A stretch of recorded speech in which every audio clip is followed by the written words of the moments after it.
Hmm? You're a brother late, aren't you? You little thing. What's the matter, girl? You look as if you've seen a ghost. What was that?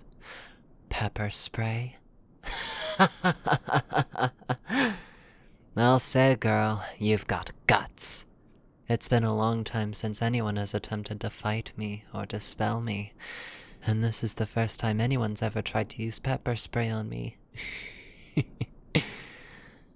But please, dear, put the can down. I'm not going to hurt you unless you give me a reason to. No, girl, I am not a burglar, not a thief, not a brigand. I am none of those. Perhaps you have heard of my sibling. I hear he's become a celebrity here on the mortal plane, for giving good little humans gifts in the night, in the darkest, coldest season of the year. We are similar, he and I. However, I am quite unlike him. As you will no doubt guess, I do not bring gifts. At least, not often. On rare occasions, I bring treats. Get out. How rude. You have a visitor, and you have not even shown me to a chair, instead barking orders at me, like a small terrier frightened of the snow. You are lucky that I am in a charitable mood. Otherwise, we would be having a very, very different kind of conversation. I may not be an evil spirit necessarily, but I do not look fondly upon rude behavior. Remember that well, my dear. Will you remove that cloth hiding your face? I find it rather distracting. Please, humor me. There you go. Oh. Oh, I see. Thank you very much, my dear. Oh, but I have not introduced myself, not properly. My name is Krampus. And what is your name, dear lady? That name, so sweet a sound to grace the winter air.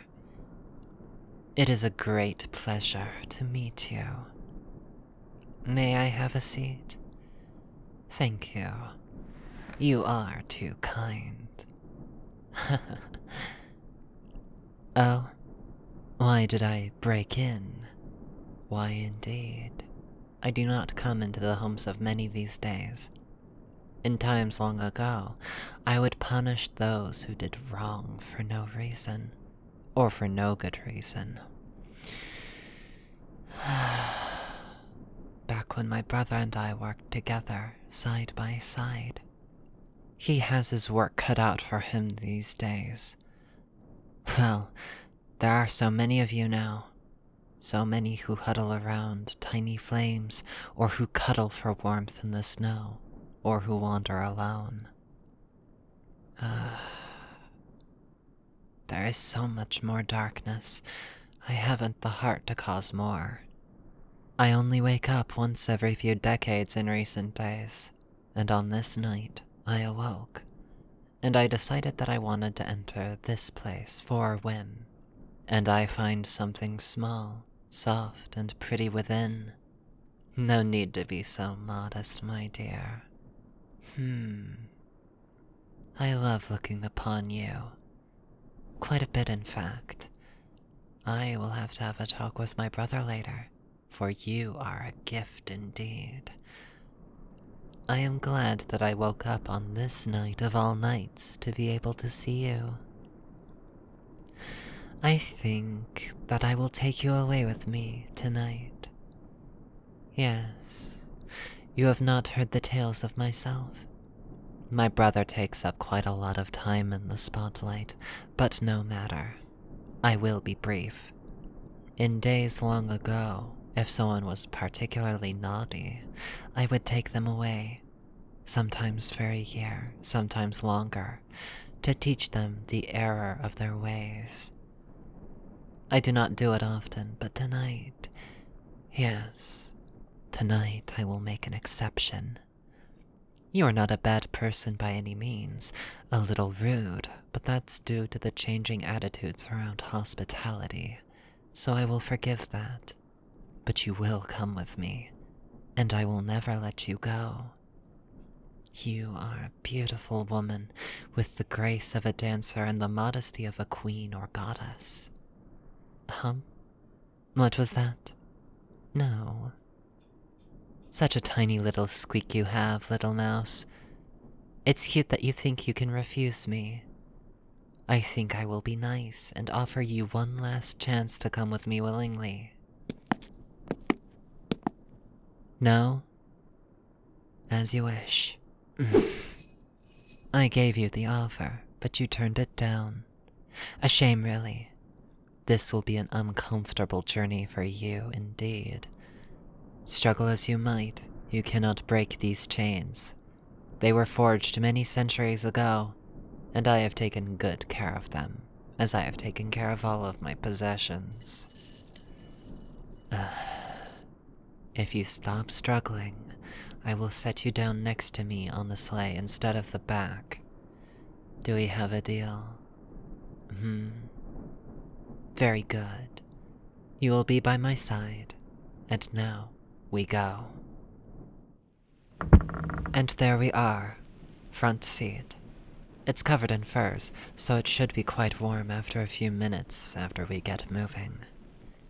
But you will be a little cold. For now, I will wrap you in this blanket. It should do to keep you warm for now. Such a cute little thing you are. Were it not that you were wrapped in heavy chains, this would be perfect. You will warm to me eventually. Time is on our side after all. I am not cold, and I do not think I am unnecessarily cruel. I think that you will have a fun time if you don't fight me, my queen, my darling little gift. We go to my home, a cabin far to the north, hidden deep in the ancient woods. I keep it well. The food stock is always full, with quality meat and fruit for the picking. I have many elegant furs that line the walls and floors, and a fireplace that is warm. When we are there, I will treasure you forever.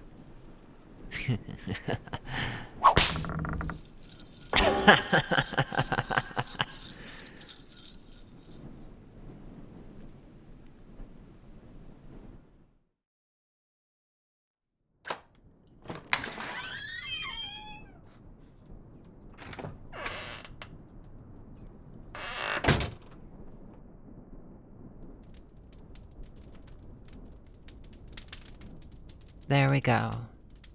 The fire will keep us both toasty. I will cook us dinner. And let me get these chains off of you. Well, now we are in my home, far to the north. The closest human civilization lie hundreds of kilometers elsewhere. And it is late, with snow falling and wolves hunting. You would not make it far if you ran, so don't try it. Come. Sit by the fire, my dear. You've been shivering all throughout the ride here. Was it the cold? You are scared of heights. You will get used to them after a time. Wait. Your eyes.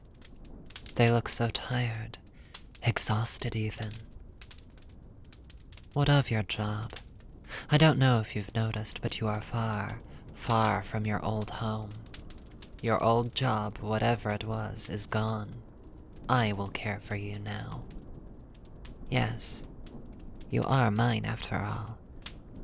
My lovely little gift. Your old home and life, you will not return to it. You do not have to worry about rent, about bills or stress again. Games? I remember that you have new types of games you love to play. Video games, they were called. You perked up quite a bit at that thought, didn't you? Very well. What were these games called? Oh, and the console. Yes, that's the word, thank you. Then here you go. Go on, open it. How did I get these things here? You spend a few centuries hanging around someone like my brother, and you pick up a few tricks. But, the battery might run out. I suppose a little cheating is allowed. There. The battery should never run out at this point. Oh! I see. Despite your energy, your eyes betray how tired you are on the inside. How worn. How drained. You were just frightened of leaving everything behind, weren't you? Hey, my dear. You do not have to be frightened anymore. I promised that I would take care of you, and I will. Forever. Shh. Let's set you down on the bed here. You look exhausted. Rest as long as you need to, my dear. Tomorrow, we have much to discuss. My dear.